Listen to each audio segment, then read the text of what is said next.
50 clásicos de la filosofía, capítulo 33. John Stuart Mill.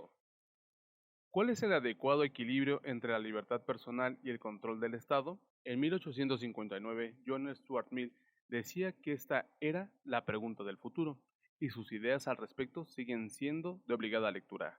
Al principio de Sobre la libertad, su obra más conocida, Mill se lamenta de que, debido a la ausencia de principios generales reconocidos, a menudo se reconoce la libertad donde debería ser negada y se niega donde debería ser reconocida. Su objetivo era disipar tal confusión, y el libro, con su insistencia en la justa extensión de la libertad individual y en los límites del gobierno, se convirtió en equivalente político de La riqueza de las naciones de Adam Smith. El padre de Mill, James, fue discípulo de Jeremy Bentham, y John fue educado para dirigir a los utilitaristas. Sin embargo, cuando tenía 30 años fallecieron su padre y Bentham, y quedó libre para emprender su propio camino filosófico. A los 35 hizo amistad con Harry Taylor y consideró que Sobre la libertad era una producción conjunta de ambos. La influencia de Harriet en su otro famoso ensayo, El sometimiento de las mujeres, 1869, es también evidente. El romance entre ambos, casto pero intenso, acabó al final en matrimonio, aunque solo después de que falleciera el marido de Taylor. ¿Cuál es la relación entre las ideas de Mill sobre la libertad personal y la libertad política? El libro argumenta que la libertad propia que avanza el individuo, pero se traduce en el aprovechamiento del potencial de toda la sociedad, porque todas las cuestiones están abiertas al debate y por tanto se pueden producir con mayor facilidad los avances, tanto sociales como científicos. En última instancia, una mayor libertad es beneficiosa para todos los aspectos de la vida. La auténtica libertad. Mill admitía que de algunos pocos países de su época se podía decir que eran democráticos, pero este sistema de gobierno no garantizaba la verdadera libertad, porque quienes pensaban en el poder se convertían en una clase alejada de las personas. Además, un gobierno de elección popular podría seguir oprimiendo a algún grupo de la sociedad, circunstancia conocida como la tiranía de la mayoría. Este sistema de gobierno, pensaba, podía ser incluido porque la opresión política regular podía ser incluso peor que la opresión política regular, porque se convierte en una tiranía social, forzando a todos a actuar de forma correcta. Esta idea de Mill presagia a la perfección los estados comunistas del siglo XX, donde quienes no acataban las nuevas normas sociales debían ser reeducados. Tales regímenes, señala, se centran en la esclavitud no del cuerpo, sino de la mente y el alma. En una sociedad democrática, la pregunta fundamental es ¿dónde hay que situar los límites entre la necesidad del control social y la libertad del individuo de pensar y creer como guste? El gobierno de la mayoría no establece ningún tipo de moral universal, al contrario, es la expresión de lo que complace y no complace a la clase ascendente. Mill observa que la libertad religiosa solo se hizo realidad cuando múltiples grupos de millonarios, sabedores de que nunca se podrían imponer, lucharon por incorporar a la ley el principio de libertad religiosa. Los humanos somos intolerantes por naturaleza, por lo que una política o una ley de tolerancia solo aparece cuando existen tantas creencias en competencia que ningún grupo está dispuesto a que sea otro el que domine. Todo esto lleva a Mill a su famoso criterio o principios para garantizar la libertad, la evitación del daño. El único motivo para ejercer justamente el poder sobre cualquier miembro de una comunidad civilizada en contra de su voluntad es evitar el daño a otros. Su propio bien, sea físico o moral, no es garantía suficiente. No se le puede obligar con justicia a actuar o soportar porque será mejor para él que lo haga, porque lo vaya a hacer más feliz, porque en opinión de otros sería sensato hacerlo ni aunque fuera lo justo. El gobierno o cuerpo dominante de la sociedad no puede imponer a las personas una ley simplemente porque se considere que es por su propio bien. Al contrario, la libertad hay que entenderla en sentido negativo, a menos que se demuestre que la acción de un ciudadano es perjudicial para los demás. Se le debe permitir que la realice. En lo que se refiere exclusivamente a él mismo, su independencia es de pleno derecho absoluta, asegura Mill, sobre sí mismo, sobre su cuerpo y su mente. El individuo es soberano. Las libertades específicas.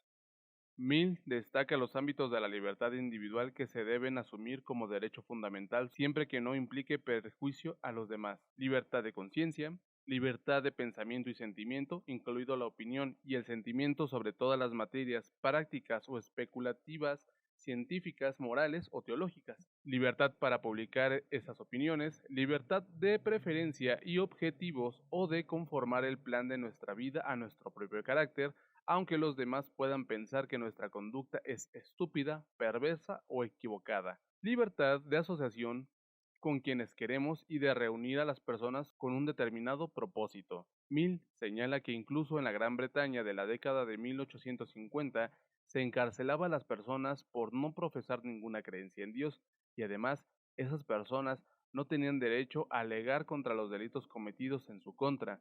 Quien pensaba de forma distinta a la socialmente aceptada quedaba fuera de la ley. La persecución de Sócrates y de Jesucristo es prueba de la estupidez de regular el pensamiento y la creencia. Dice, pues a ambos se les consideran grandes figuras de la historia. Si cada época ve qué personas que fueron consideradas malas son ahora buenas, habrá que darse cuenta de que la opinión actual normalmente tiene fallos. En cualquier momento de la historia en que ha existido una sociedad o una nación que hayan adoptado unos determinados principios sin posibilidad de discusión alguna o hayan impedido el debate sobre algunas cuestiones importantes, observa Mill, no se puede esperar encontrar esa actividad mental de grado superior que tanta notoriedad ha dado a algunos periodos de la historia. Una nación se hace grande no por la simple imposición del orden y el poder, sino por dejar libertad, sabiendo que en el debate abierto hay mucho más que ganar que perder. De hecho, así es como las mejores mentes propician los mayores avances, la individualidad como base de una buena sociedad. Mill sostiene que, en lo que refiere al desarrollo personal, la autoafirmación pagana es tan válida como la autonegación cristiana. El valor de una persona para la sociedad está en proporción directa con el florecimiento de su individualidad. El inicio de todo lo sabio o noble está y debe estar en los individuos, en general, en un primer momento, en un individuo particular. Mill argumenta que el grado de excentricidad de una nación es el espejo del genio, el vigor mental y el coraje moral que alberga en su interior. La Inglaterra victoriana se hizo famosa por una serie de valores, pero también era conocida como tierra de excéntricos. Observa que las personas somos como las plantas, diferimos mucho en las condiciones que necesitamos para florecer. El éxito de Europa se aventura a decir es el resultado de su estímulo o aceptación de la individualidad, a diferencia de la actitud china o japonesa que aboga por la conformidad de todos. Mill escribía en una época en que el mormonismo era una novedad, algo parecido a la cienciología actual, y se quería prohibir porque permitía la poligamia, que un escritor llamó un paso atrás en la civilización. Pese a que no sentía gusto alguno por la religión, Mill reconoce, no creo que ninguna comunidad tenga derecho a obligar a otra a ser civilizada. Si el resto de la sociedad no se ve perjudicada directamente por ella, no hay razón para qué dictar una ley que la prohíba. Así lo dice. No hay que castigar a nadie por el simple hecho de estar ebrio, pero hay que castigar al soldado o el policía que lo estén, estando de servicio. En resumen, siempre que exista un daño concreto o un riesgo de daño evidente, sea a un individuo o al público, el caso queda fuera de ámbito de la libertad y pasa al de la moral o la ley. Sin embargo, ese daño ha de ser claro y manifiesto. Si no lo es, hay que permitir que las personas sigan sus creencias, sus planes de vida, sus causas y sus intereses sin ponerles obstáculo alguno. La aplicación de los principios. Mill incluye un extenso apartado sobre cuestiones de gobierno que sus principios plantean. Por ejemplo, aunque señala que en una sociedad libre no se puede defender la prohibición de la prostitución al juego, las personas deben ser libres para fornicar o jugar si su conciencia se lo permite. ¿Debe ser libre la persona para ser proxeneta o regentar una casa de juego? Él no da una respuesta clara al respecto, pero en general repite que el papel del gobierno no es promulgar leyes para el propio bien de los individuos, sino prevenir el daño directo. Si estos quieren beber o jugar, con todos sus inconvenientes, es su decisión. Sin embargo, el gobierno puede cumplir una función de prevención del daño mediante los impuestos y las licencias, y Mill aprueba los impuestos al alcohol, para propiciar que la gente beba menos. También está de acuerdo en el que el Estado exija a quien quiera casarse que demuestre que cuenta con recursos suficientes para tener hijos, para evitar que el niño que llega al mundo deba enfrentarse a una desgraciada vida de pobreza. Hoy la economía y la psicología conductuales ofrecen formas de conseguir resultados socialmente útiles sin tener que reducir las libertades personales. En su libro La filosofía Nudge 2008, Cass Sunstein y Richard Taylor hablan del paternalismo liberal, una forma de gobierno de influir en las decisiones de las personas sin en realidad obligarlas a hacer nada. Por ejemplo, en la donación de órganos, el Estado puede dar por supuesto que la persona que tiene permiso de conducir donará los suyos en caso de que fallezca en accidente, a menos que diga explícitamente lo contrario. Este simplemente cambio puede afectar drásticamente la cantidad de órganos disponibles en un país y salvar así cientos de vidas al año. Sin embargo, no implica regulación alguna, simplemente un apaño a la arquitectura de la decisión, como lo llaman los autores. Comentarios finales. Mill señala la disposición natural humana, sea en los gobernantes o en los ciudadanos, de querer imponer nuestra voluntad a los demás. La consecuencia es la tendencia a que aumente el poder del Estado y mermen las libertades individuales si no se controla y se les devuelve su estatus. Pero este hecho y su advertencia sobre la intromisión del Estado no significaba que los gobiernos no tuvieran legitimidad, como algunos libertarios extremistas piensan hoy.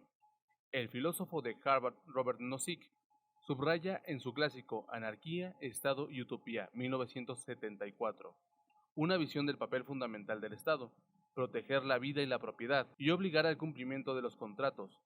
Todo lo que vaya más allá de esto implicaría la reducción de los derechos y las libertades. Aunque se podría pensar que los herederos actuales de Mill son los libertarios, él nunca fue un extremista y se ajustaba mucho más a las ideas del sentido común de Adam Smith. Ambos advierten de la intromisión del Estado en todos los ámbitos de la sociedad y la economía, pero tampoco niega ni cuestionan que desempeña una función importante. La forma adecuada de entender a Mill es como un faro resplandeciente de la política progresista. El principio progresista dice, sea el amor a la libertad o al progreso. Es el extremo opuesto del capricho de la costumbre e implica al menos la libertad de ese yugo. Y la batalla entre ambos constituye el principal interés de la historia de la humanidad. Tanto la derecha como la izquierda reclaman a Mill como militantes de sus filas, pero la idea de este sobre lo que significa la libertad está más allá de los colores políticos. La mejor interpretación sobre la libertad es como el manifiesto de una sociedad abierta. John Stuart Mill. Nacido en 1806 en Londres, Mill tuvo una educación intensiva gracias a la amistad de su padre con Bentham. Alejado de los juegos con otros niños, aprendió griego a los 3 años y latín a los 8. A los 12 estaba perfectamente versado en lógica y a los 16 escribía sobre temas económicos. Después de emplear estudios de historia, derecho y filosofía en Francia, siendo aún adolescente, Mill empezó a trabajar en la Compañía de los Indios Orientales hasta el motín de 1857, cuando se jubiló de examinador jefe. Paralelamente a su carrera administrativa inició la Sociedad Utilitarista, que se reunía en casa de Bentham, y con este también fundó en 1825 el University College de Londres. Mill fue editor y colaborador de la Westminster Review y otras publicaciones. Su activismo en la reforma social le acarrió un arresto para distribuir información sobre el control de la natalidad entre los pobres. Fue elegido miembro del Parlamento en 1865 e hizo campaña por el derecho al voto de las mujeres y otras cuestiones liberales. Su extensa obra abarca la lógica, la economía, la religión, la metafísica, la epistemología, asunto del momento y la filosofía social y política. Algunos de sus libros, con Sistema de Lógica, 1843-1917, Principios de Economía Política, 1848-2008, Tres ensayos sobre la religión, 1874-2012, y su autobiografía, 1873-1986. El utilitarismo, 1863-2012, de Mill, perfeccionó la filosofía de Bentham y conservó su influencia en la generación siguiente. En 1872, Mill fue padrino de Bertrand Russell, segundo hijo de su amigo Lord Amberley. Falleció al año siguiente en Aviñón, Francia. 1580. Ensayos. Así pues, lector, yo mismo soy la sustancia de mi libro, y no hay razón para que desperdicies tu tiempo en cuestión tan frívola e ingrata. Adiós, pues, Montaigne. el primer día de marzo de 1580. Dejemos que el hombre que va en busca del conocimiento lo encuentre donde está. Nada hay más que pueda reivindicar. Estas son mis intenciones y no pretendo dar información sobre las cosas sobre mí mismo. No somos más que ceremonia. La ceremonia nos aparta y olvidamos la sustancia de la cosa. Hemos enseñado a las muchachas a ruborizarse ante la sola mención de cosas que no temen lo más mínimo. Nos osamos llamar a nuestras partes con su nombre correcto, pero no tememos emplearlas para todo tipo de desenfreno. La ceremonia nos impide expresar con palabras cosas que son naturales y de pleno derecho, y las obedecemos. La razón nos prohíbe hacerlo, que es injusto o perverso, y nadie la obedece. En dos palabras, la mayoría de las formas del conocimiento son engreimiento y ya es suficiente tarea intentar saber algo de nosotros mismos. En la misma línea, René Descartes, Meditaciones Metafísicas, Blaise Pascal, Pensamientos, Nassim Nicolás Taleb, El Cisne Negro. Y ya llegamos al final de otro capítulo, amigos. Espero que les haya gustado y si no, pues ni modo, ahí está. Nos andamos topando en el siguiente audio, video, lo que esto sea. Pasen a chingón, pasen a bonito y bye.